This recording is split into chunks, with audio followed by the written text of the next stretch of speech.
హరే కృష్ణ. ఈ కలియుగంలో ఉన్న దోషాలు పోవాలంటే మనం ఏం చేయాలంటే హరే కృష్ణ మంత్రం చదవాలి. హరే కృష్ణ కృష్ణ కృష్ణ హరే హరే, హరే రామ రామ రామ హరే హరే.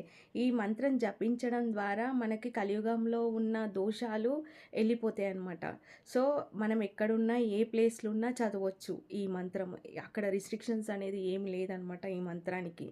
ఇక్కడ చదవాలి, ఈ పలానా ఇలా ఏరియాకి వెళ్ళినప్పుడు చదవద్దు అంటే శ్మశాన వాటికకి అట్లా వెళ్తారు కదా ఎవరైనా చనిపోయిన, అక్కడ చదవద్దు, ఇక్కడ చదవాలి, ఈ దేవాలయంలో చదవాలి, ఇలాంటి రిస్ట్రిక్షన్స్ అనేది ఏమీ లేదనమాట.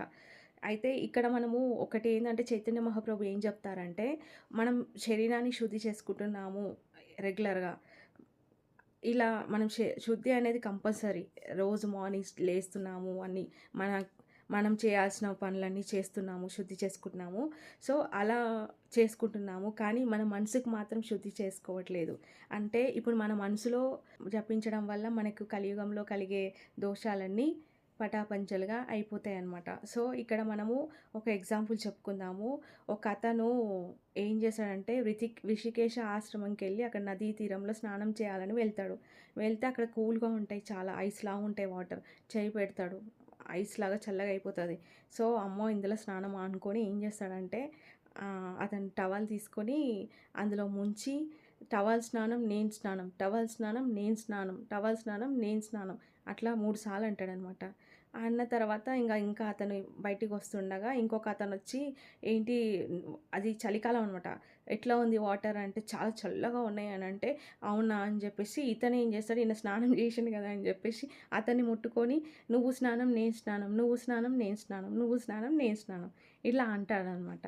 సో ఇలా ఇలా మనము మన శరీరాన్ని శుద్ధి చేసుకుంటున్నాము.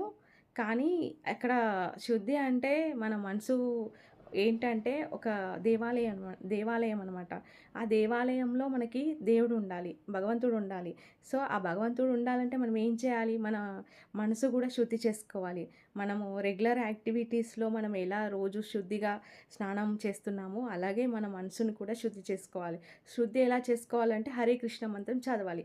చదవడం వల్ల మనకి ఏమవుతుందంటే మనకి ఈ యొక్క మనసులో ఉన్న హరిషత్ గుణాలు అనేది వెళ్ళిపోవాలి. హరిషత్ గుణాలంటే ఏంటి అంటే కామ క్రోధ మోహ మద మత్సల్య, ఇవి గుణాలు అనేది వెళ్ళిపోతే ఆ భగవంతుడు మన మనసులో చేరుతాడనమాట.